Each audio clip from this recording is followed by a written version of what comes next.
Hi yours, welcome to my channel. ఇక ఈరోజు మన స్నాక్ రెసిపీ కాబూలి శనగలతో తాలింపు. ఈ శనగల తాలింపుని మనం మార్నింగ్ బ్రేక్ఫాస్ట్లోకైనా ఈవినింగ్ స్నాక్లోకైనా ఇలా చేసి పెట్టండి, అందరూ చాలా ఇష్టంగా తింటారు. ఈ శనగల పోపు ఎలా వేయాలో మనం ఈరోజు వీడియోలోకి వెళ్ళి చూద్దాం. ఇక్కడ ముందుగా శనగలను నైట్ అంతా నానబెట్టుకోవాలి. మనం ఉదయాన్నే చేసుకోవాలనుకుంటే నైట్ నానబెట్టుకోండి. ఒక 7-8 గంటల పాటు నానిన శనగలని స్టవ్ పైన పెట్టుకొని నీళ్లు వేసుకొని కొద్దిగా ఇందులో సాల్ట్ వేసుకొని ఈ శనగల్ని ఉడికించుకోవాలి. ఒక 10-15 నిమిషాలలో ఈ శనగలు ఉడికిపోతాయి. మనం కుక్కర్లో వేసుకున్నట్టయితే ఒక 2-3 విజిల్లు వచ్చే వరకు ఉడికించుకోండి.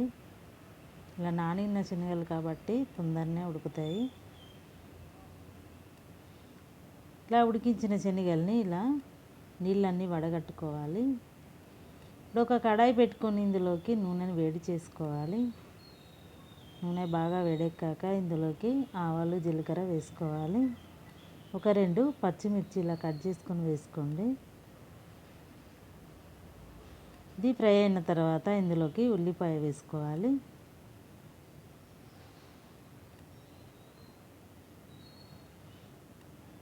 ఇప్పుడు ఇందులోకి కరివేపాకు వేసుకొని ఇదంతా ఫ్రై అయిన తర్వాత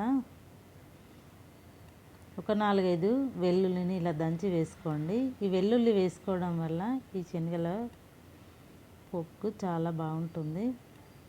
ఇందులోకి కొద్దిగా పసుపు వేసుకోవాలి. ఇప్పుడు మనం ఉడికించిన శనగలను ఇందులో వేసుకోవాలి.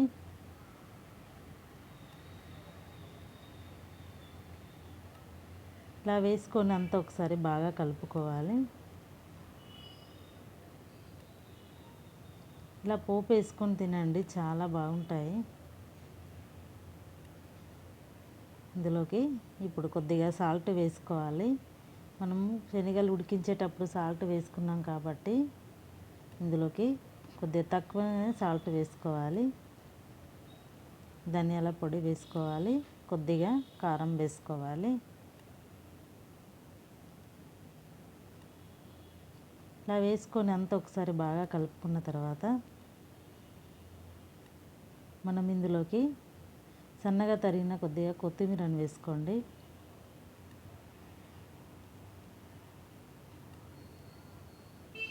ఇలా అంతా కలుపుకున్న తర్వాత ఒక సగం నిమ్మరసాన్ని ఇందులో వేసుకోవాలి. ఇలా వేసుకొని అంతా ఒకసారి కలుపుకున్న తర్వాత స్టవ్ ఆఫ్ చేసుకోవాలి.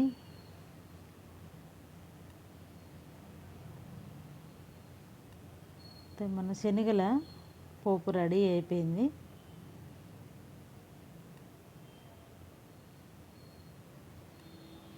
పైన కొద్దిగా ఉల్లిపాయతో గార్నిష్ చేసుకోవాలి. ఇలా ఒకసారి మీరు కూడా ట్రై చేయండి, చాలా బాగుంటాయి. వీడియో నచ్చితే లైక్ చేయండి, షేర్ చేయండి. మరిన్ని ఇంట్రెస్టింగ్ వీడియోల కోసం ఛానల్ సబ్స్క్రైబ్ చేసుకోండి. Thank you for watching.